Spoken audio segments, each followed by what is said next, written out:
श्री गणेश शारद सद्गुरु मंगलमूर्तिभ्यो नमः। ओम सहना भवतु सहनौ भुनक्तु सह वीर्यं करवावहै तेजस्विनौ अधीतमस्तु मा विद्विषावहै। ओम शांति शांति शांतिः। ओम नारायणं पद्मभुवं वसिष्ठं शक्तिं च तत्पुत्र पराशरं च व्यासं शुकं गौडपदं महान्तं गोविंद योगीन्द्रम् अथास्य शिष्यं श्रीशंकराचार्यमथास्य पद्मपादं च हस्तामलकं च शिष्यं तं तोटकं वार्तिककारम् अन्यान् अस्मद्गुरून् सन्ततम् आनतोऽस्मि। श्रुतिस्मृतिपुराणानाम् आलयं करुणालयं नमामि भगवत्पादं शङ्करं लोकशङ्करं शङ्करं शङ्कराचार्यं केशवं बादरायणं सूत्रभाष्यकृतौ वन्दे भगवन्तौ पुनः पुनः। ईश्वरो गुरुरात्मेति मूर्तिभेदविभागिने व्योमवद्व्याप्तदेहाय श्रीदक्षिणामूर्तये नमः। यैरिमे गुरुभिः पूर्वं पदवाक्यप्रमाणतः व्याख्याताः सर्ववेदान्ताः तान्नित्यं प्रणतोऽस्म्यहम् तान्नित्यं प्रणतोऽस्म्यहम्। अथ सांख्यपक्षः सांख्यदर्शनम्।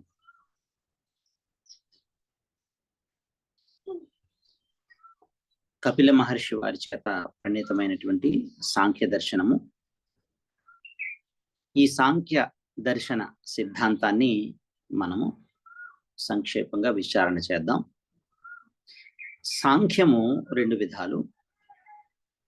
ఒకటి స ఈశ్వరము అని, రెండవది స ఈశ్వర సాంఖ్య సిద్ధాంతము సాంఖ్య శాస్త్రము. రెండవది నిరీశ్వర సాంఖ్య శాస్త్రము లేదా సాంఖ్య దర్శనం. సాంఖ్య దర్శనము రెండు విధాలుగా ఉంది. సఈశ్వర సాంఖ్య శాస్త్రము లేదా సాంఖ్య దర్శనము, నిరీశ్వర సాంఖ్య శాస్త్రము లేదా సాంఖ్య దర్శనము.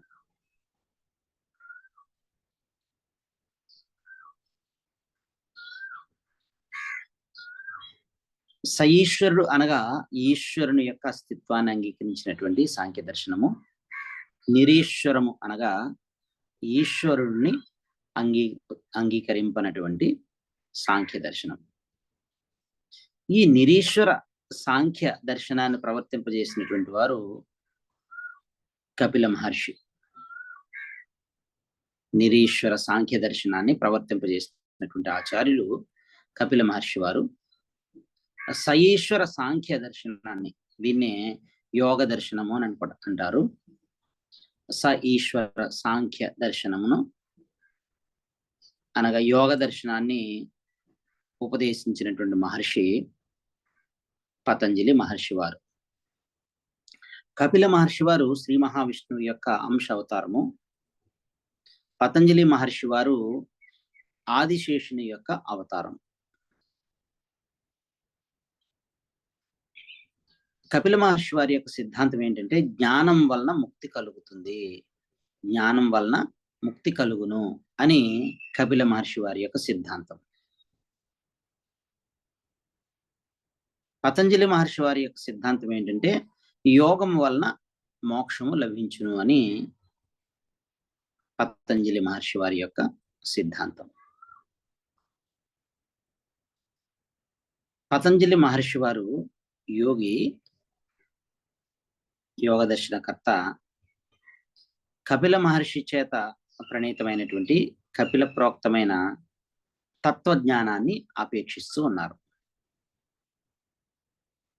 వేదముల యందు, ధర్మశాస్త్రముల యందు, రామాయణము, శ్రీమద్ రామాయణము, శ్రీమన్ మహాభారతము,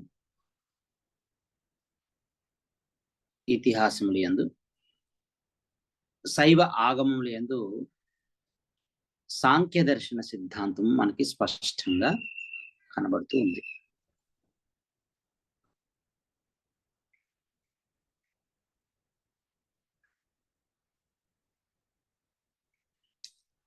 వ్యక్త అవ్యక్త వివేకేన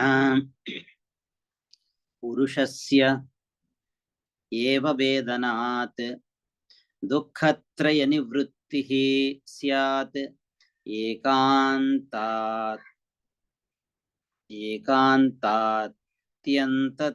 నృణాం.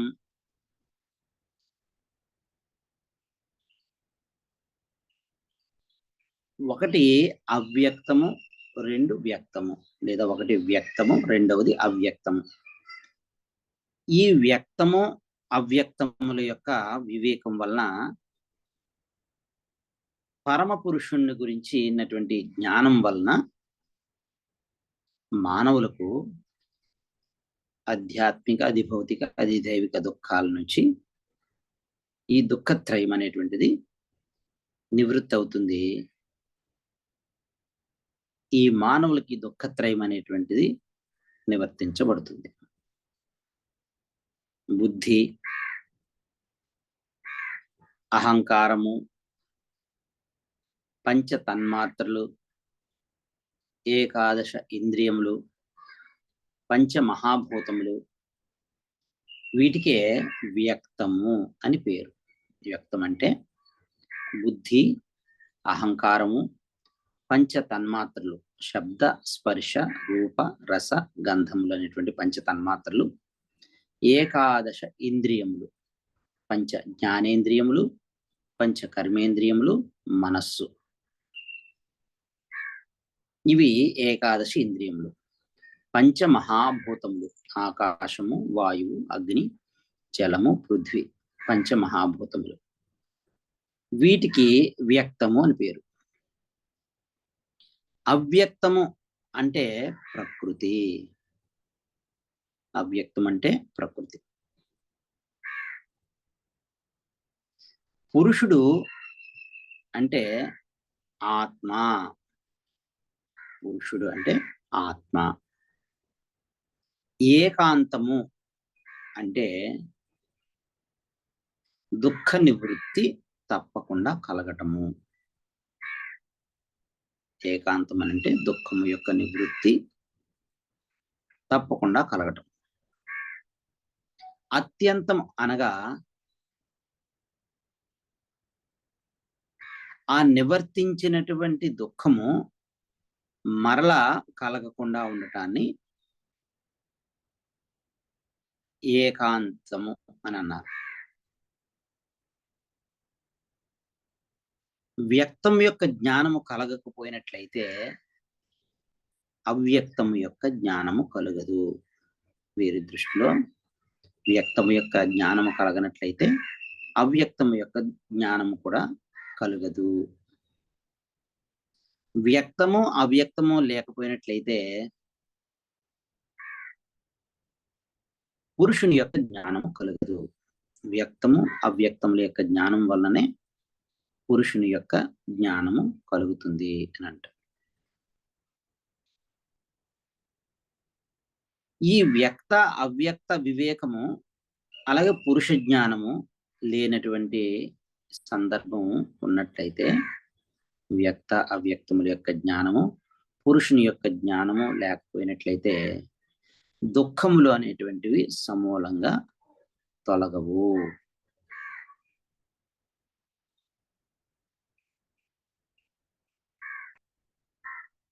కాబట్టి ప్రకృతి అలాగే పురుషుల యొక్క వివేక జ్ఞానమే మోక్షము అని ఈ సాంఖ్య సిద్ధాంతం యొక్క మూల సిద్ధాంతం. ప్రకృతి పురుషుల యొక్క వివేక జ్ఞానమే మోక్షము అని ఈ కపిలుల యొక్క సాంఖ్యుల యొక్క సిద్ధాంతము. ప్రకృతి పురుష వివేక జ్ఞానమే మోక్షం.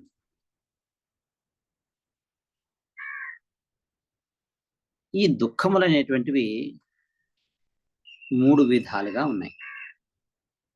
ఒకటి ఆధ్యాత్మిక దుఃఖము, 2 ఆధిభౌతిక దుఃఖము, 3 ఆధిదైవిక దుఃఖము అని దుఃఖములు 3 విధాలు.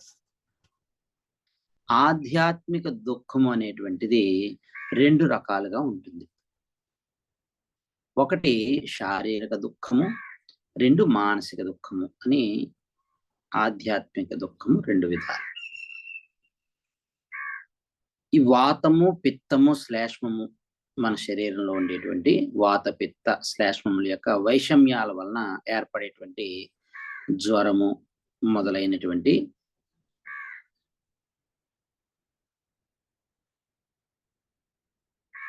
జ్వరాలు, అలాగే కురుపులు, పుండు మొదలైనటువంటివి ఈ శరీరంలో ఏర్పడటం అనేటువంటిది శారీరక దుఃఖములు.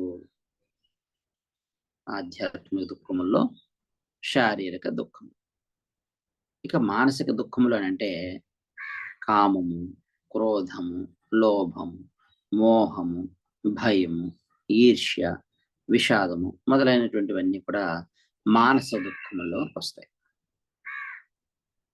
ఇప్పుడు ఆది భౌతిక దుఃఖములు అంటే ఏమిటో తెలుసుకుందాం. మనుష్యులు, పశువులు, మృగములు, పక్షులు, పాములు, కీటకములు మొదలైనటువంటి వాని వల్ల కలిగేటువంటి దుఃఖాలనే ఆది భౌతిక దుఃఖములు అని అంటారు. ఇప్పుడు ఆది దైవిక దుఃఖములు అంటే ఏంటో తెలుసుకుందాం. గ్రహ ఆవేశము, వానలు, ఎండలు, కరువులు, కాటకములు మొదలైనటువంటి వాటి వలన కలిగేటువంటి దుఃఖము ఆది దైవిక దుఃఖం. ఈ శరీరము, మనస్సు వీటి నిమిత్తంగా వచ్చేటువంటి దుఃఖము ఆధ్యాత్మిక దుఃఖమని, ప్రాణుల వలన కలిగేటువంటి దుఃఖము, ఇతర ప్రాణుల వలన కలిగేటువంటి దుఃఖము ఆది భౌతిక దుఃఖమని, అగ్ని, వాయువు మొదలైనటువంటి దేవతల వలన కలిగేటువంటి దుఃఖము ఆది దైవిక దుఃఖమని మనం గ్రహించాలి.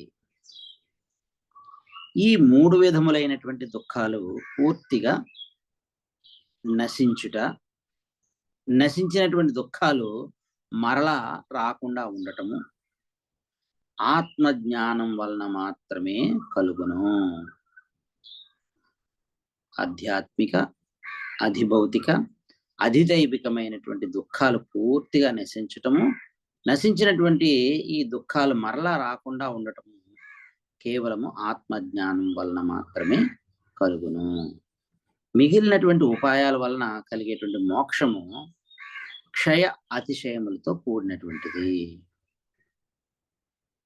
క్షయము అంటే క్షీణించటము, అతిశయం అంటే ఆధిక్యము. తక్కిన ఉపాయములు అంటే ఔషధములు సేవించటము, యజ్ఞయాగాది క్రతువులు చేయటము ఇత్యాది.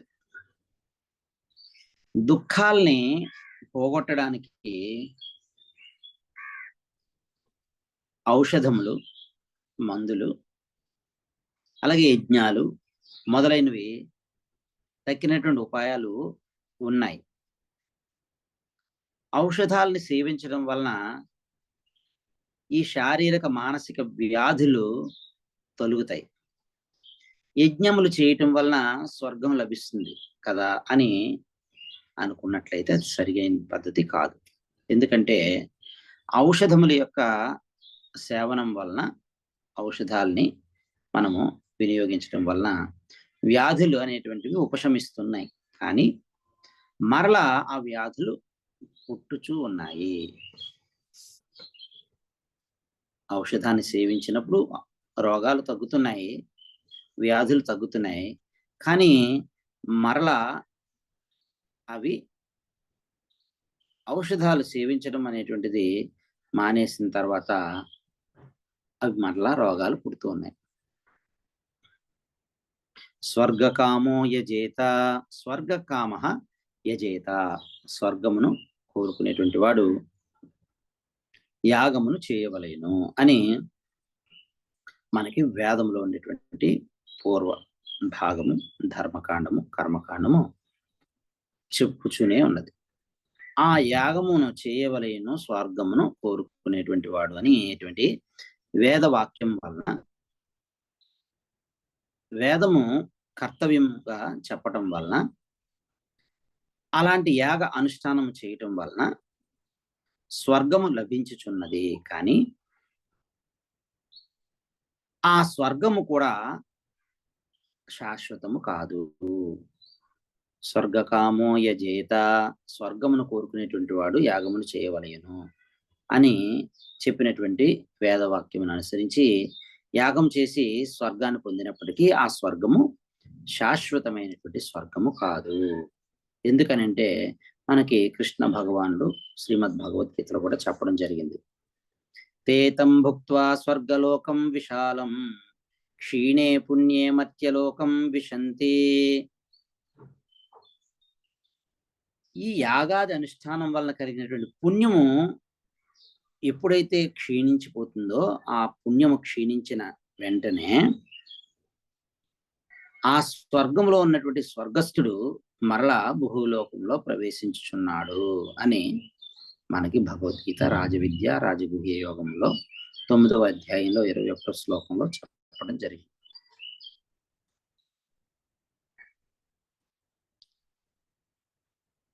ఆ స్వర్గ సుఖములు యందు కూడా తారతమ్యములు ఉన్నవి. స్వర్గంలో ఉండేటువంటి సుఖాల్లో కూడా తారతమ్యాలు ఉన్నాయి. ఇప్పుడు జ్యోతిష్ఠోమాది యాగము అని ఒక యాగం ఉన్నది. ఈ జ్యోతిష్ఠోమాది యాగాన్ని ఆచరించినట్లయితే కేవలము స్వర్గ ప్రాప్తి మాత్రమే కలుగుతుంది. ఆ స్వర్గాన్ని చేరుకోవడమే జరుగుతుంది. అదే వాజపేయము అనేటువంటి యాగాన్ని చేయటం వల్ల వాజపేయము మొదలైనటువంటి యాగాల్ని ఆచరించడం వలన స్వరాజ్యము అంటే స్వరాజ్యము స్వరాజ్యము అంటే స్వర్గరాజ్యము ప్రాప్తి కలుగుతుంది. అంటే స్వర్గము కంటే స్వరాజ్యము గొప్పది కదా. స్వర్గలోకాన్ని చేరటం కంటే అక్కడ స్వర్గంలో స్వరాజ్యము స్వేచ్ఛగా విహరించడానికి అధికారం కలగడం గొప్పదే కదా. ఈ స్వరాజ్యాన్ని పొందినటువంటి వాణ్ణి వాజపేయాది యాగములు చేసి స్వర్గంలో స్వరాజ్యాన్ని సాధించినటువంటి వాణ్ణి చూసి స్వర్గకామో యజేత, యజ్ఞము చేయటం వలన యాగము చేయటం వలన స్వర్గమును చేరినటువంటి స్వర్గలోకాన్ని చేరినటువంటి వాడు దుఃఖిస్తూ ఉంటాడు. అధిక సంపద కలిగినటువంటి వాడిని చూసి అల్ప సంపద కలిగినటువంటి వాడు ఏడవటము, ఈర్ష్యపడటము, దుఃఖపడటము సహజమే కదా. ఈ విధంగా స్వర్గముల్లోనే అంతరములు కలవు. ఇంకా చెప్పాలంటే ఔషధాలు ఆయుర్వేద శాస్త్రాన్ని అనుసరించి ఔషధాలు మొదలైనటువంటి లౌకిక ఉపాయముల వల్లనే ఈ యాగములు మొదలైనటువంటి వైదిక ఉపాయములు కూడా క్షయ అతిశయములతో కూడినటువంటివి.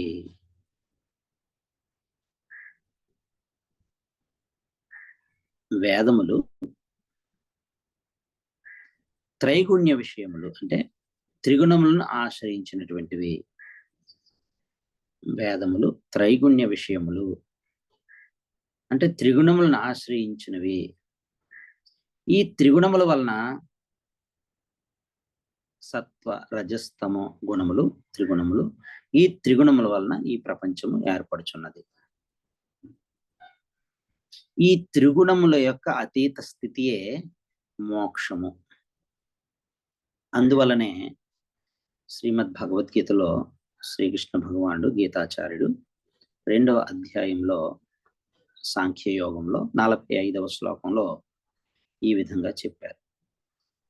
త్రైగుణ్య విషయా వేదా నిస్త్రైగుణ్యో భవ అర్జున. ఓ అర్జున, ఈ వేదములు త్రిగుణములకు సంబంధించిన విషయాలను గురించి చెబుతూ ఉన్నాయి. అర్జున, నీవు ఈ త్రిగుణములకు అతీతుడు కమ్ము, సత్వ రజస్తమో గుణములకు అతీతుడు కమ్ము అని శ్రీకృష్ణ భగవానుడు ఉపదేశించినాడు. కాబట్టి తత్వజ్ఞానము లేదా దీన్నే మోక్షము అని అన్నారు. అంటే తత్వజ్ఞానం లేకపోతే మోక్షము సంభవించదు అని చెప్పారు. ఇంకా బృహదారణ్యక ఉపనిషత్తులో 2వ అధ్యాయంలో 4వ బ్రాహ్మణంలో 5వ మంత్రంలో ఇలా చెబుతున్నారు. ఆత్మావా అరే జ్ఞాతవ్యః ప్రకృతితః వివేక్తవ్యః. ఆత్మను తెలుసుకోవలెను, ప్రకృతి నుండి వేరు చేయవలెను అనేటువంటి బృహదారణ్యక శృతి శుక్ల యజుర్వేదాంతర్గతమైనటువంటి శతపథ బ్రాహ్మణానికి చెందినటువంటి శుక్ల యజుర్వేదాంతర్గతమైన ఈ బృహదారణ్యక ఉపనిషత్తు శృతి చెప్తుంది. కాబట్టి ప్రకృతి పురుషుల యొక్క వివేకపూర్వకమైనటువంటి తత్వజ్ఞానం వలన మాత్రమే మోక్షము లభించును అని చెప్పారు. ఈ సాంఖ్య శాస్త్రం చేత ఉపదేశించబడినటువంటి సాంఖ్య శాస్త్రము కపిల మహర్షి ద్వారా ప్రణీతమైనటువంటి సాంఖ్య దర్శనం చేత, సాంఖ్య శాస్త్రం చేత ఉపదేశించబడినటువంటి వ్యక్తము అవ్యక్తము మొదలైనటువంటి 25 తత్వములు, వ్యక్తము అవ్యక్తము మొదలైనటువంటి 25 తత్వములు, 25 తత్వములను ఎవరైతే తెలుసుకుంటున్నారో వానికే విస్పష్టంగా ఆత్మజ్ఞానం లభించును అని చెప్పారు.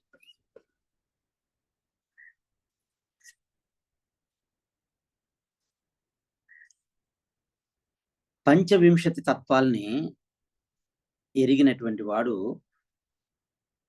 బ్రహ్మచర్య లేదా గృహస్థ ఆశ్రమ, బ్రహ్మచర్యాశ్రమ, గృహస్థాశ్రమ, వానప్రస్థాశ్రమ, సన్యాసాశ్రమంలో ఏ ఆశ్రమంలో ఉన్నను, అంటే ఆశ్రమంతో నిమిత్తం లేకుండా ఈ 25 తత్వాల్ని ఎరిగినటువంటి వాడు ఈ పంచవింశతి తత్వాల్ని తెలుసుకున్నటువంటి వాడు, ఎరిగినటువంటి వాడు బ్రహ్మచర్యాశ్రమంలో ఉన్న, గృహస్థాశ్రమ ధర్మంలో ఉన్న, వానప్రస్థాశ్రమ ధర్మంలో ఉన్న, సన్యాసాశ్రమ ధర్మంలో ఉన్న, అంటే ఏ ఆశ్రమం అందున్నా కూడా. ఇంకా చెబుతున్నారు, జడలు ధరించినటువంటి యోగి అయినా, ముండిత శిరస్సు అంటే బోడితల గుండు, బోడిగుండు కలిగినటువంటి సన్యాసి అయినా, శిఖ అంటే పిలకను ధరించినటువంటి బ్రహ్మచారి అయినా, గృహస్థ ఆశ్రమ కర్తవ్యంలో ఉన్నటువంటి గృహస్థుడైనా ముక్తుడవుతాడు, ఇందులో సందేహము లేదు. పంచవింశతి తత్వములను, 25 తత్వములను ఎరిగినటువంటి వాడు ముక్తుడు అగును, సందేహమే లేదు అని చెబుతున్నారు. ఏమిటి ఆ 25 తత్వాలు అంటే ప్రకృతి. ప్రకృతి పురుషుని యొక్క ఆధీనంలో ఉంటుంది కాబట్టి 1 పురుషుడు, 2 ప్రకృతి, 3 మహత్, 4 అహంకారము, 5 శబ్దము, 6 స్పర్శము, 7 రూపము, 8 రసము, 9 గంధము, 10 శ్రోత్రము, 11 త్వక్,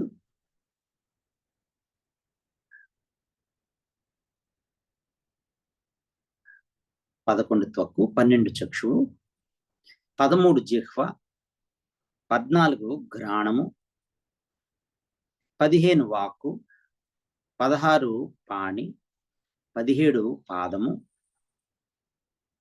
18 పాయువు, 19 ఉపస్థము, 20 పృథివి, 21 అప్పు అంటే నీళ్లు, జలము, 22 తేజము అగ్ని, 23 వాయువు, 24 ఆకాశము, 25 మనస్సు అనేటువంటివి పంచవింశతి తత్వాలు, 25 తత్వాలు.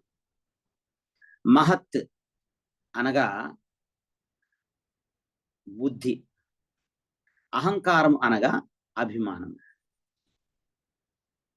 1 శబ్ద తన్మాత్రము, 2 స్పర్శ తన్మాత్రము, 3 రూప తన్మాత్రము, 4 రుచి తన్మాత్రము లేదా రస తన్మాత్రము, 5 గంధ తన్మాత్రము, వాసన తన్మాత్రము అయినటువంటివి 5 కూడా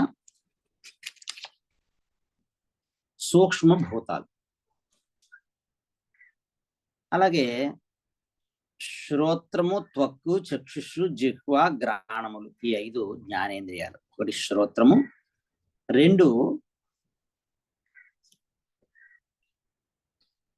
త్వక్ అంటే చర్మము, శ్రోత్రం అంటే చెవి, 2 త్వక్ అంటే చర్మము, 3 చక్షుషు అంటే కన్నులు, నేత్రములు, 4 జిహ్వ అంటే నాలుక, 5 ఘ్రాణము అంటే ముక్కు. ఈ 5 జ్ఞానేంద్రియాలు. అలాగే కర్మేంద్రియాలు వాక్కు అంటే నాలుగుతో శబ్దాన్ని ఉత్పత్తి చేసేటువంటి వాక్కు. అలాగే చేతులు పాణి, పాయు అంటే మల విసర్జనేంద్రియము గుదము, ఉపస్థము మూత్ర విసర్జనేంద్రియము సృజనేంద్రియము ఉపస్థము. ఈ 5 కర్మేంద్రియాలు. మనస్సు అనేటువంటిది ఉభయ ఇంద్రియము, జ్ఞానేంద్రియము అలాగే కర్మేంద్రియము. జ్ఞానేంద్రియాలతో కలిస్తే బయట నుంచి ఈ జ్ఞానాన్ని గ్రహిస్తుంది. మనస్సు కర్మేంద్రియాలతో కలిస్తే ఈ కర్మేంద్రియాలతో పని చేయిస్తుంది. అందువల్ల మనస్సు ఉభయ ఇంద్రియము. పృథివీ, ఆపహ అంటే నీళ్లు, తేజ అంటే అగ్ని, వాయు, ఆకాశ అంటే పృథివీ, ఆప్ అంటే జలము, తేజ అగ్ని, వాయువు, ఆకాశము అనేటువంటివి 5 కూడా పంచమహాభూతాలు. బుద్ధి, అహంకారము, మనస్సు ఈ 3 అంతఃకరణాలు అంటే అంతరింద్రియాలు. కర్మ ఇంద్రియాలు అలాగే జ్ఞానేంద్రియాలు 10 కూడా ఇవి బహిఃకరణాలు అంటే బహిరింద్రియములు అని చెప్పడం జరిగింది. ఇప్పుడు సృష్టి యొక్క ప్రకారం సాంఖ్య సిద్ధాంతాన్ని అనుసరించి విచారణ చేద్దాం. సాంఖ్యులు సృష్టి యొక్క ప్రకారాన్ని ఈ విధంగా చెబుతున్నారు. ఈ జగత్తంతా కూడా, ఈ ప్రకృతి అంతా కూడా పంచవింశతి అంటే వింశతి అంటే 20, పంచ అంటే 5. ఈ 25 పంచవింశతి తత్వాత్మకమైనది. ఈ జగత్తంతా కూడా పంచవింశతి తత్వాత్మకం అయినది.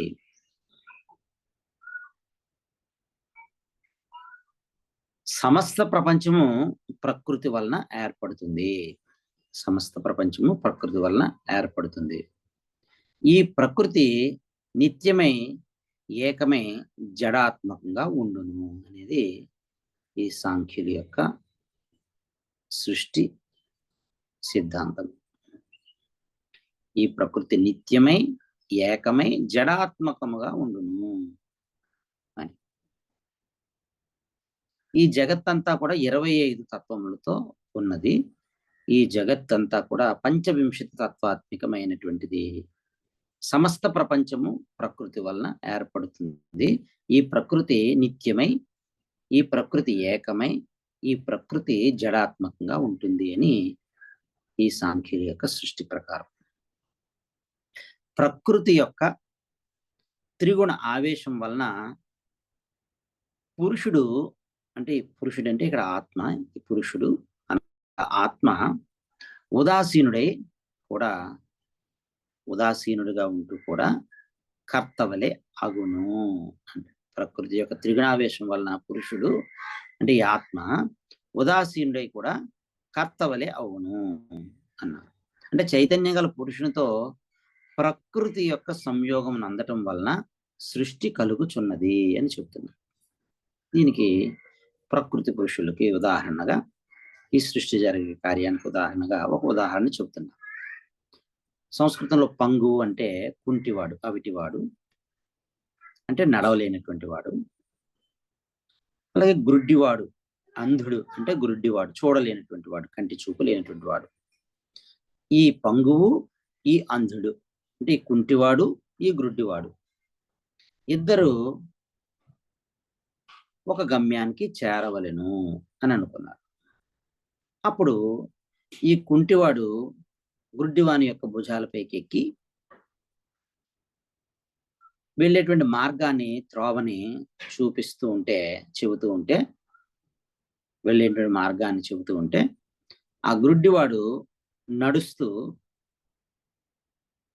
ఆ మార్గంలో ప్రయాణం చేస్తున్నాడు.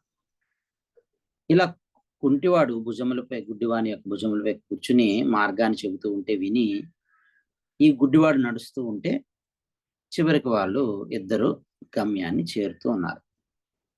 దీనికే పంగు అంధ న్యాయము, పంగువాంధ న్యాయము అని అంటారు.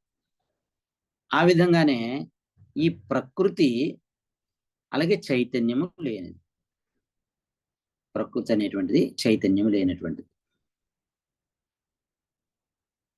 అంటే జడం అవడం చేత, ఈ ప్రకృతి జడం అవడం చేత ఈ ప్రకృతి కుంటిది. ఇక్కడ ప్రకృతిని కుంటివాడుగా, పంగువుగా పోల్చారు. ఈ ప్రకృతికి చైతన్యం లేకపోవడం వలన ఈ ప్రకృతి కుంటిది, అంటే జడం అవడం చేత కుంటిది అని అన్నారు. అలాగే పురుషుడు ఉదాసీనుడు అవడం చేత ఈయన చూడలేడు. ఈ పంగు అంధ న్యాయం చేత, ఈ పంగు అంధ న్యాయాన్ని అనుసరించి ఈ ప్రకృతి పురుషుల యొక్క సంయోగం వలన సృష్టి జరుగుతున్నది అని సాంఖ్యుల యొక్క సృష్టి ప్రకారం చెబుతున్నారు. ప్రకృతి గుణసామ్యం స్యాత్ గుణాః సత్వం రజః తమః. సత్వరజస్తమో గుణముల వలన, అంటే సామ్యావస్థ వలన, సత్వగుణము, రజోగుణము, తమో గుణముల యొక్క సామ్యావస్థ వలన మాత్రమే, సత్వరజస్తమో గుణముల యొక్క సామ్యావస్థ వలననే ప్రకృతి ఏర్పడుతుంది. ఒకటి సత్వగుణము, 2 రజోగుణము, 3 తమో గుణము. సత్వము, రజస్సు, తమస్సు అనేటువంటి గుణాలు మూడు విధాలుగా ఉన్నాయి. ఈ 3 విధాలైనటువంటి సత్వ రజస్తమో గుణాల వలన, అంటే సామ్యావస్థ వలననే ప్రకృతి ఏర్పడుతుంది అని అన్నారు.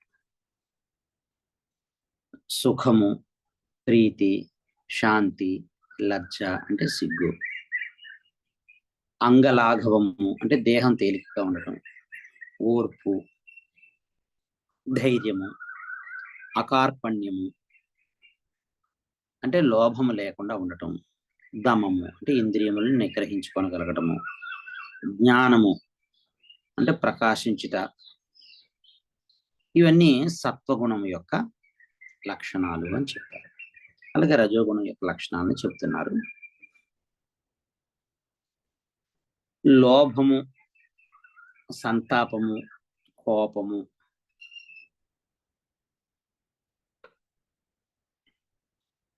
విగ్రహం అంటే కలహం, అభిమానము, అసత్యములు చెప్పటము, అసత్యాలని పలకటం, కర్మములందు ప్రవర్తించటం, దంభము, ఇవన్నీ కూడా రజోగుణం యొక్క లక్షణాలు. ఇప్పుడు తమో గుణం యొక్క లక్షణాలను చెప్తున్నారు. శరీరము తూగటము అంటే కునికిపాట్లు పడటము, మోహము, నిద్ర, దేహం బరువెక్కటము, అలసత్వము అంటే బద్ధకము, అజ్ఞానము, ప్రమాదం అంటే ఏమరపాటుగా ఉండటము, మొదలైనవన్నీ కూడా తమో గుణం యొక్క లక్షణాలు అని చెప్పారు.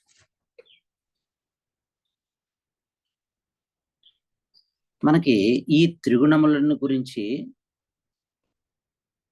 సంపూర్ణంగా శ్రీ వేదవ్యాస మహర్షి గారి యొక్క సిద్ధాంతాలను నిరూపించేటువంటి శ్రీమన్ మహాభారత పక్ష ప్రకరణంలో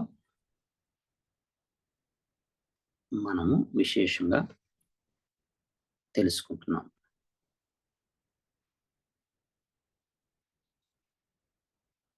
ప్రకృతి నుంచి మహత్ అంటే బుద్ధి పుట్టింది. ఇది వ్యాస భగవానుల యొక్క మహాభారత దర్శనంలో చెప్పినటువంటి సిద్ధాంతాన్ని అనుసరించి ప్రకృతి నుంచి మహత్ అంటే బుద్ధి అనేటువంటిది పుట్టింది. ఈ మహత్ అనేటువంటి బుద్ధి నుంచి అహంకారము అనేటువంటిది ఉదయించింది. ఈ అహంకారం నుంచి తన్మాత్రలు అనేటువంటి 5 సూక్ష్మభూతాలు ఉద్భవించాయి. శబ్ద, స్పర్శ, రూప, రస, గంధములు అనేటువంటి 5 సూక్ష్మభూతాలు ఉద్భవించాయి. ఈ పంచ తన్మాత్రల్ని అంటే ఈ పంచ తన్మాత్రల్ని శబ్ద, స్పర్శ, రూప, రస, గంధాలని వైశేషికులు కణాద మహర్షి ప్రణీతమైనటువంటి వైశేషిక దర్శనకర్తలు చెప్పిన పరమాణువుల వంటివి అని చెప్పారు. ఇంకా వాక్కు అంటే నోరు, పాణి అంటే చేతులు, పాదము అంటే కాళ్ళు, పాయువు అంటే గుదము, ఉపస్థము అంటే జననేంద్రియము లేదా సృజనేంద్రియము, మూత్ర విసర్జనేంద్రియం. అలాగే శబ్దము, స్పర్శము, రూపము, రసము, గంధము అహంకారం నుంచి పుట్టుచున్నాయి.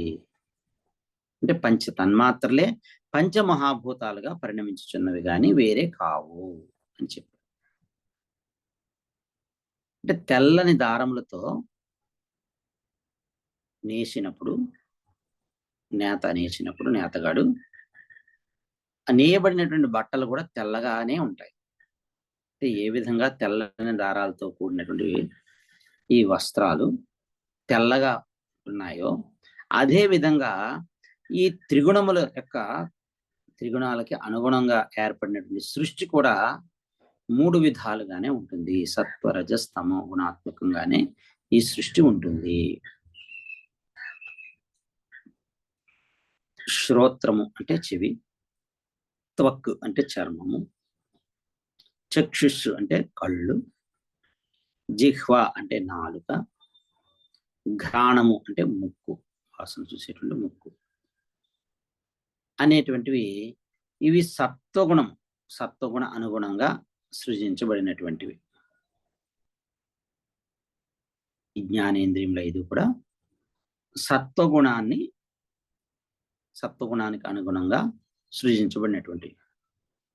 కాబట్టి శ్రోత్రము, త్వక్కు, చక్షుస్సు, జిహ్వ, ఘ్రాణము అనేటువంటివి ఈ 5 జ్ఞాన ఇంద్రియములు, పంచ జ్ఞాన ఇంద్రియములు. ఈ జ్ఞానేంద్రియాల వలన చెవులతో శబ్దాల్ని, చర్మంతో స్పర్శల్ని, కళ్ళతో రూపాల్ని, నాలుకతో రుచుల్ని, రసాన్ని గ్రహించడము, ముక్కుతో గంధాన్ని, వాసనని తెలుసుకోవడం అనేటువంటి జరుగుతుంది. అంటే పంచ జ్ఞానేంద్రియాల వలన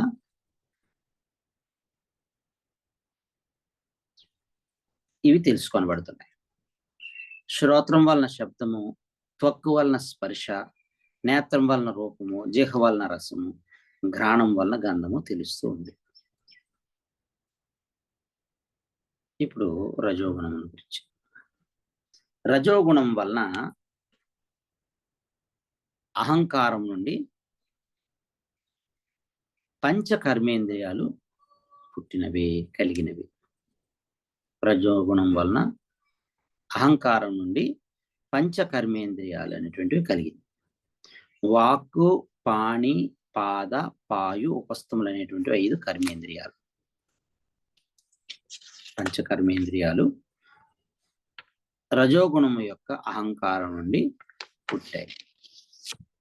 వాక్కు వలన, నాలుక వలన మాట్లాడటము, చేతుల వలన గ్రహించటము లేదా దానం చేయటము, పాదముల వలన నడవటము, పాయువు వలన మల విసర్జన చేయటము, మలమును విసర్జించటము, ఉపస్థం వలన, ఉపస్థమునకే గుహ్యమని, సృజనేంద్రియమని, జననేంద్రియమని, గురి అని పేరు. దీని వలన, ఉపస్థం వలన ఆనందించటము అనేటువంటి కర్మలు కలుగుతూ ఉన్నాయి. అంతఃకరణము అనేటువంటి పేరు కలిగినటువంటి మనస్సు 11వ ఇంద్రియం అని గ్రహించాలి అని చెప్పారు. ఈ మనస్సు జ్ఞానేంద్రియములతో కలిసినప్పుడు విషయాలను గ్రహిస్తుంది. ఈ మనస్సు కర్మేంద్రియాలతో కలిసినప్పుడు పనులను చేయుట, ఈ 2 కార్యములు చేయటం వలన ఈ మనస్సుని ఉభయ ఇంద్రియము అని అన్నారు. అందువలన మనస్సు ఉభయ ఇంద్రియము అయింది. తమో గుణం వలన అహంకారం నుంచి పంచతన్మాత్రలు, వాని నుంచి 1 పృథివీ అంటే భూమి, 2 అప్పులు అంటే నీళ్లు జలము, 3 తేజస్సు అంటే అగ్ని, 4 వాయువు అంటే గాలి, 5 ఆకాశం అనేటువంటి పంచమహాభూతాలు పుడుతున్నాయి. తమో గుణం వలన అహంకారం నుంచి పంచతన్మాత్రలు,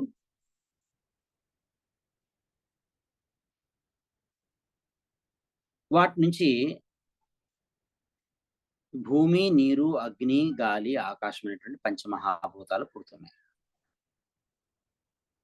శబ్దము ఆకాశం యొక్క గుణము. శబ్దము ఆకాశం యొక్క గుణము. శబ్దము స్పర్శము 2 కూడా వాయువు యొక్క గుణాలు. శబ్దము స్పర్శము వాయువు యొక్క గుణాలు.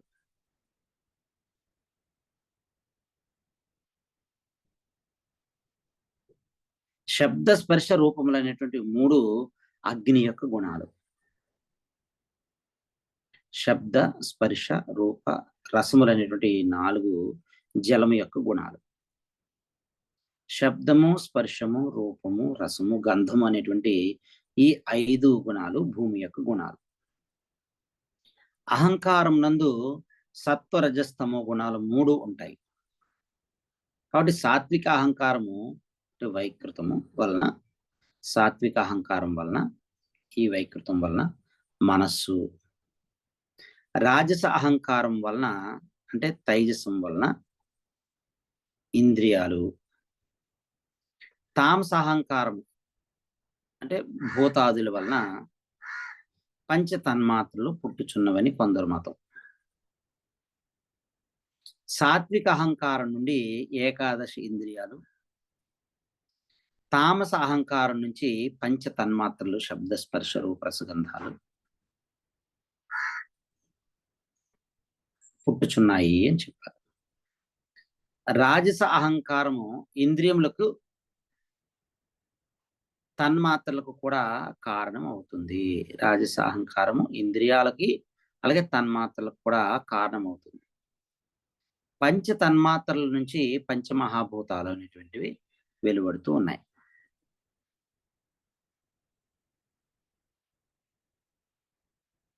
ఈ విధంగా 1 ప్రకృతి, 2 మహత్తు, 3 అహంకారము, అలాగే ఏకాదశ ఇంద్రియములు కలిపితే 14, పంచ తన్మాత్రలను కలిపితే 19, పంచమహాభూతాలని కలిపితే 24. ఈ 24 తత్వములు అవుతూ ఉన్నాయి. ఈ 25వ తత్వము పురుషుడు. ఈ 25వ తత్వము పంచవింశతి తత్వము పురుషుడు. ఈ విశ్వం అంతా కూడా ఈ పంచవింశతి తత్వాత్మికమేని సాంఖ్య సిద్ధాంత నిష్కర్షం. 25 తత్వములే అంటే పంచవింశతి తత్వాత్మికమని, ఈ విశ్వం అంతా కూడా పంచవింశతి తత్వాత్మకమని సాంఖ్య సిద్ధాంతము యొక్క నిష్కర్షము, నిర్ణయం.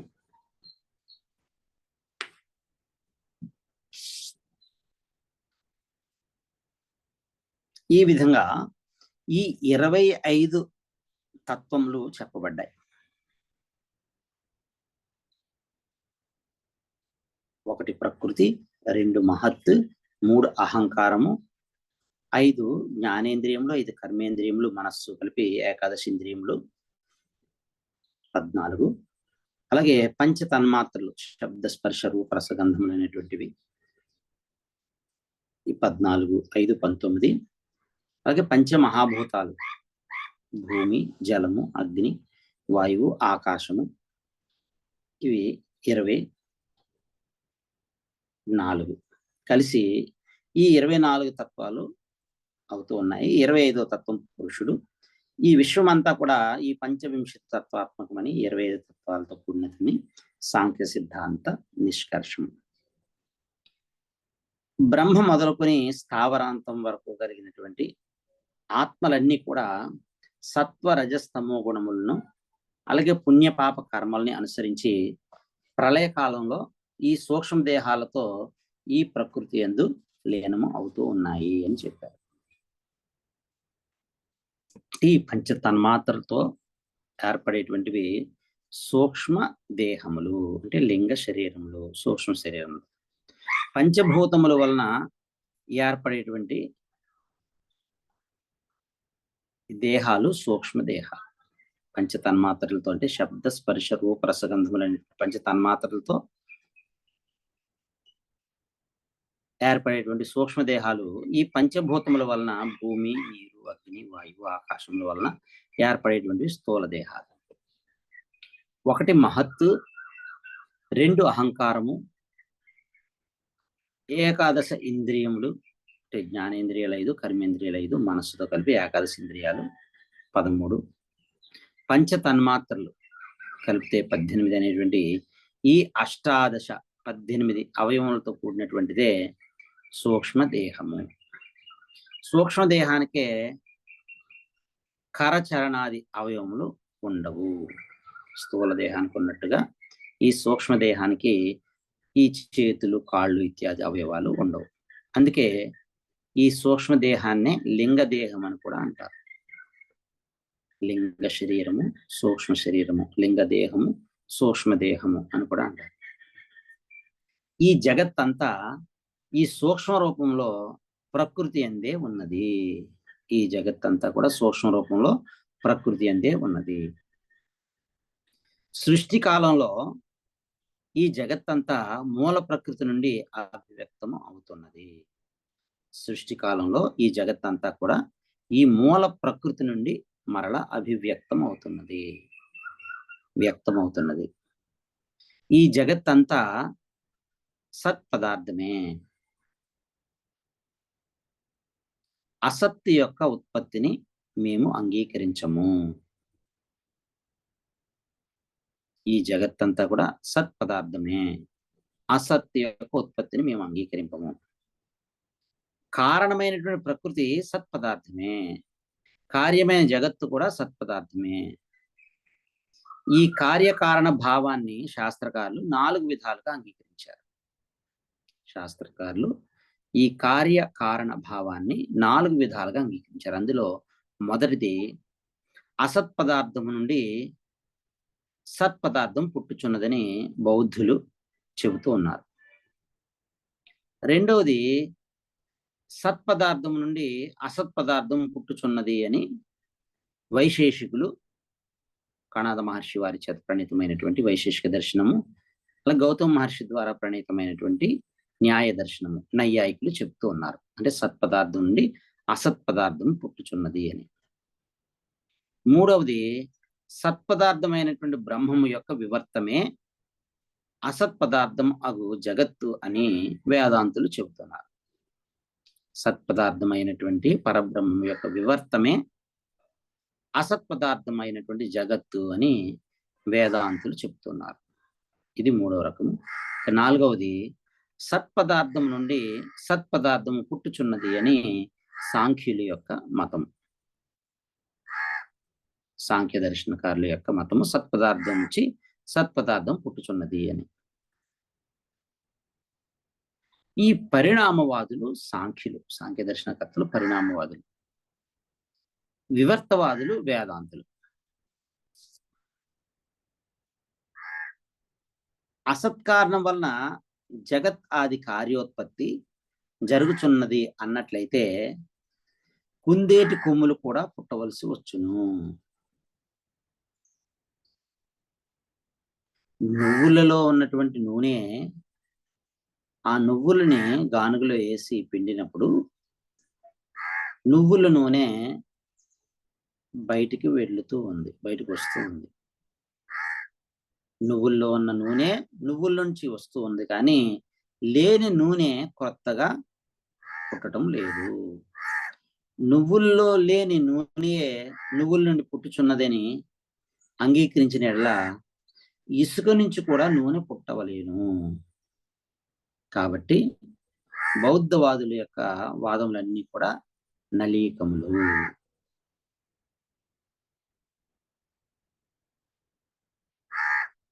బౌద్ధవాదుల యొక్క వాదములన్నీ కూడా అలీకములు. అలీకమునకు ఒక ఉదాహరణ మనం చూద్దాం.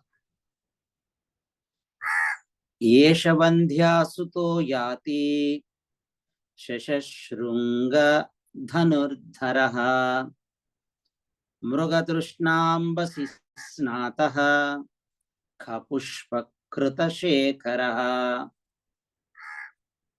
ఎండమావులి యందలి నీళ్లలో స్నానం చేసి గగన పుష్పములను, ఆకాశ పుష్పములను తలలో ధరించి కుందేటు కొమ్ముతో చేసినటువంటి ధనస్సును చేతితో పట్టుకుని ఈ గొడ్రాలి కొడుకు, ఈ గొడ్రాలి బిడ్డ వచ్చుచున్నాడు.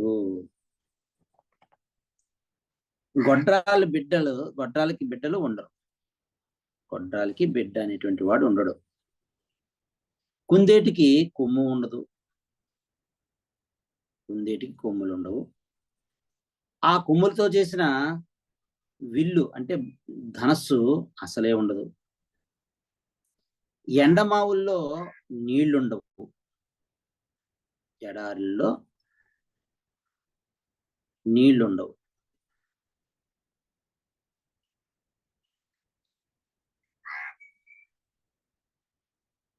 ఎండమావుల్లో నుండి ఇసుకలో నీళ్లుండవు. ఆకాశము పువ్వులను పూయదు. ఇవన్నీ అసంభవములు, ఇవి సంభవించేవి కాదు. నేతి బీరకాయలో నెయ్యి, మైసూరు పాకంలోని మైసూరు, ఇవి అసంభవములు. బౌద్ధులు, జైనులు, లోకాయతికులు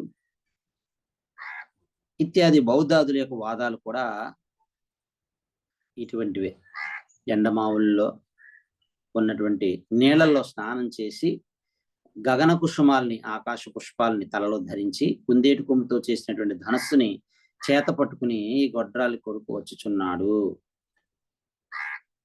అనేటువంటి వాదముల వల్లనే ఇది కూడా అసంభవమైనటువంటివి అని చెప్పారు.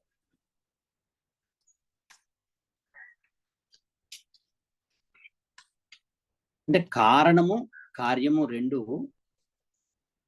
సత్పదార్థములు అయినట్లయితే ఉన్న వస్తువే మరలా పుట్టుచున్నది అని అంగీకరించవలసి వస్తుంది. కారణము కార్యము రెండు కూడా సత్పదార్థములు అయినట్లయితే ఉన్న వస్తువే మరలా పుట్టుచున్నది అని అంగీకరించవలసి వస్తుంది.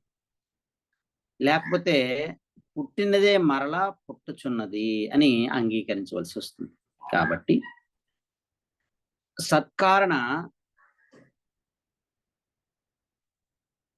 సత్కార్యవాదము సరికాదని నీవు అన్నట్లయితే అది దోషమే కాదు. సత్కార్యవాదము సరికాదు అని నీవు అన్నట్లయితే అది ఒక దోషమే కాదు.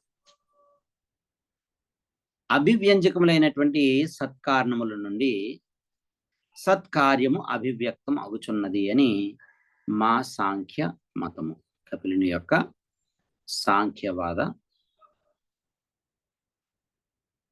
మతము.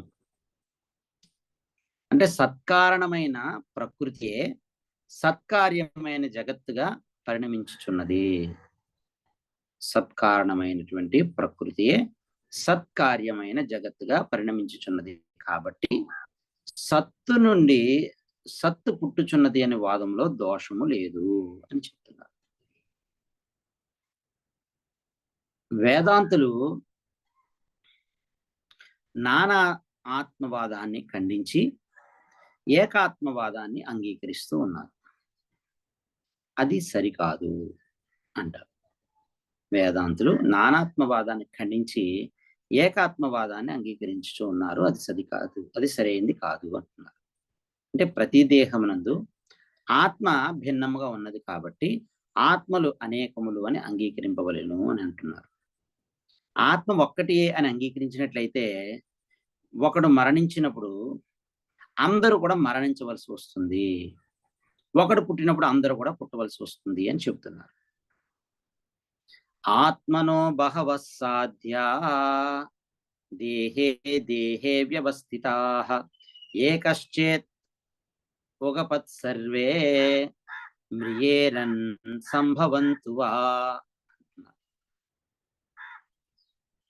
అద్వైతవాదాన్ని అంగీకరించిన ఎడల అన్ని దేహములందు ఉన్న ఆత్మ ఒక్కటియే. పశ్యేయు యుగపత్ సర్వే పుంసా ఏకస్మిన్ ప్రపశ్యతి అతః స్యాత్ ఆత్మనానాత్వం అద్వైతం న ఉపపద్యతే. అద్వైతవాదాన్ని అంగీకరించినట్లయితే అన్ని దేహములందు ఉన్నటువంటి ఆత్మ ఒక్కటియే కాబట్టి ఒకడు చూసినప్పుడు అందరూ చూడవలెను, ఒకడు నిద్రించినప్పుడు అందరూ నిద్రింపవలను, ఒకడు పుణ్యం చేయటం మరొకడు పుణ్య పాపం చేయటము సంభవించదు, ఒకడు పుణ్యం చేయడం మరొకడు పాపం చేయడం సంభవించదు. కాబట్టి ఏకాత్మవాదం అంగీకరించినచో ఒకడు పుణ్యం చేసినచే పాపులు కూడా పుణ్యాత్ములే అవుతున్నారు, అట్లే ఒకడు పాపం చేసినట్లయితే అందరూ పాపులే అవుతున్నారు.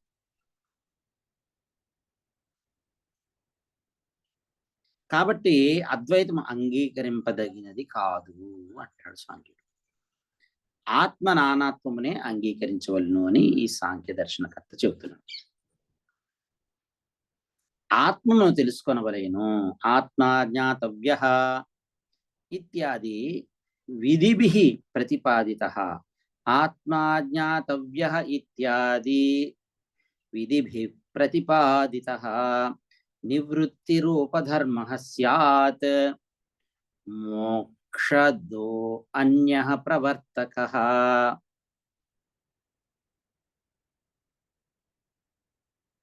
ఆత్మను తెలుసుకొనవలెను అనేటువంటి విధులచే నివృత్తి రూప ధర్మము ప్రతిపాదింపబడినది.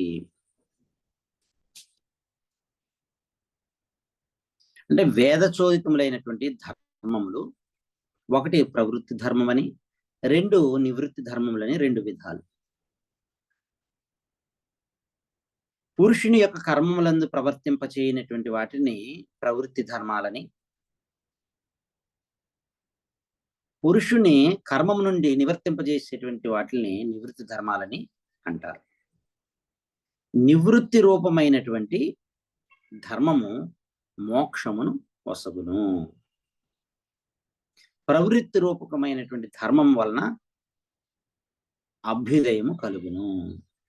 అభ్యుదయ నిశ్రేష ఫలముల్లో నివృత్తి ధర్మం వలన నిశ్రేష ఫలమైనటువంటి మోక్షము, అభ్యుదయ ఫలం కొరకు ప్రవృత్తి రూపమైనటువంటి ధర్మాన్ని ఆచరించాలి అని చెప్తున్నాను.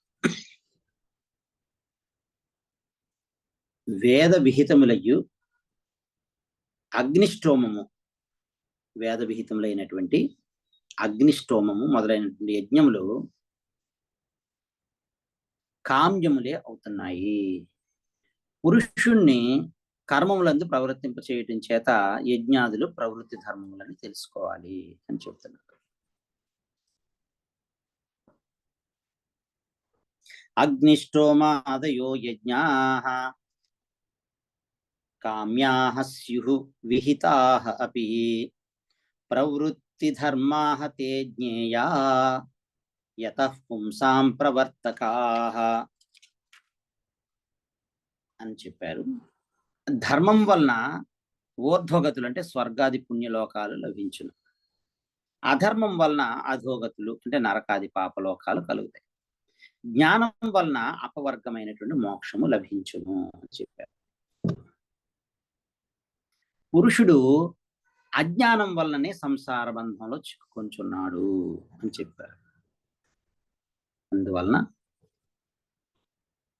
బ్రహ్మార్పణతయా యజ్ఞాః కృతాః తే మోక్షదాయది అయజ్ఞత్వ ప్రసంగః స్యాత్ మంత్రార్థస్య అన్యథా కృతేః. బ్రహ్మార్పణ బుద్ధితో యజ్ఞములు చేసినట్లయితే మోక్షం లభించుట అనట కూడా సరికాదు అంటున్నారు. అప్పుడు యజ్ఞాలకి యజ్ఞత్వమే సంభవించదు. స్వర్గకామో యజేత, స్వర్గం కోరేటువంటి వాడు యాగమును చేయవలేను. దేవతా ఉద్దేశేన ద్రవ్యత్యాగో యాగ, ఇంద్రాది దేవతలను ఉద్దేశించి చేసేటువంటి ద్రవ్యత్యాగమే యాగమని వేదం చెబుతూ ఉంది. స్వర్గకామునకే యాగములు విధించబడినాయి, కానీ బ్రహ్మకామునకు విధించబడలేదు. బ్రహ్మమును కోరుకునేటువంటి వానికి, మోక్షమును కోరుకునేటువంటి వానికి ఈ యాగములు విధించబడలేదు. అంటే ఇంద్రాది దేవతలను ఉద్దేశించి చేసేటువంటి ద్రవ్యత్యాగమే యాగం, కానీ బ్రహ్మమును ఉద్దేశించి చేసేటువంటి ద్రవ్యత్యాగము యాగము కాదు. అంటే బ్రహ్మార్పణ బుద్ధితో చేసేటువంటి యాగములో మోక్షదములు అన్నట్లయితే వేద మంత్రములకు విపరీతార్థము చెప్పినట్లు అవుతుంది. యాగం వలన స్వర్గము లభించునని వేదము చెప్తున్నది, కానీ మోక్షము లభించునని చెప్పడం లేదు. ఇంద్రాది దేవతలను ఉద్దేశించి చేయవలసిన యజ్ఞములు బ్రహ్మార్పణ బుద్ధితో చేసినట్లయితే వానికి అయజ్ఞత్వ ప్రసంగము కలుగుతుంది. కాబట్టి యజ్ఞములు మోక్షప్రదములు కావు అని చెప్పారు. కాబట్టి యాగము మొదలైనటువంటి ధర్మాలని ఈ యాగం మొదలైనటువంటి ధర్మములు పురుషుణ్ణి సంసారంలో ప్రవర్తింపజేస్తున్నాయి. జాతపుత్ర కృష్ణకేశ అగ్నిన్ ఆదధీత, అంటే కొడుకులు కలిగినటువంటి వాడు, పుత్రులు కలిగినటువంటి వాడు తల జుట్టు నెరయనటువంటి వాడు, తల వెంట్రుకలు తెల్లనివి కానటువంటి వాడు అగ్ని ఆధానము చేయవలెను అని వేదం చెబుతూ ఉంది. పత్ని ఆవేక్షతే, హోమం చేసేటువంటి నేయి మొదలైన ద్రవ్యాల్ని పత్ని అంటే భార్య చూడవలను. ఆ భార్య నేతిని చూడటం వలన నెయ్యి శుద్ధమగును మొదలైనటువంటి సంస్కారాలు విధింపబడినవి. ఈ విధంగా యాగాదులు ప్రవృత్తి ధర్మములే. ఈ విధంగా యాగములు మొదలైనవి ప్రవృత్తి ధర్మములే అవుచున్నవి, కానీ నివృత్తి ధర్మములు కానేరవు. న కర్మణ న ప్రజయా ధనేన త్యాగేన ఏకే అమృతత్వమానశు. న కర్మణ న ప్రజయా ధనేన త్యాగేన ఏకే అమృతత్వం ఆనశు. కర్మం వలన కానీ, సంతానము పుత్రుల వలన కానీ, ధనం వలన కానీ మోక్షము లభించదు. సర్వకర్మ సన్యాసపూర్వకమైనటువంటి ఆత్మజ్ఞానం వలన మాత్రమే అమృతత్వము లభించును అని మనకి కైవల్య ఉపనిషత్తు ఉద్ఘోషించి చెబుతూ ఉన్నది. బ్రహ్మమునకు యాగాదులను నిషేధించినవి, అంటే బ్రహ్మమును కోరుకునేటువంటి వానికి యజ్ఞ యాగాది క్రతువుల్ని నిషేధించడం జరిగింది. బ్రహ్మమునే కోరుకునేటువంటి వానికి, మోక్షగామికి, మోక్షమునే కోరుకునేటువంటి వానికి యాగాదులను నిషేధించబడినవి. ఈ యాగములు చేయటం అనేటువంటిది నిషేధించబడింది. ఈ యాగములు నిషిద్ధములు అయినప్పటికీ కూడా పురుషునికి సంపత్తి హేతువు. యాగాదులు నిషేధించడం, యాగాలు నిషిద్ధములైనప్పటికీ కూడా పురుషునికి సంపత్తి హేతువు. ఈ సంపత్తి హేతువులు యాగములు అవడం చేత అనుష్ఠించవలెను అని చెప్పారు. యజ్ఞాది అనుష్ఠానం వలన చిత్తశుద్ధి లభించును. యజ్ఞాది అనుష్ఠానం వలన చిత్తశుద్ధి లభించును. చిత్తశుద్ధి వలన జ్ఞానం కలుగుతుంది. ఈ జ్ఞానం వలన మోక్షము ప్రాప్తిస్తుంది అని మనకి ఈ కపిల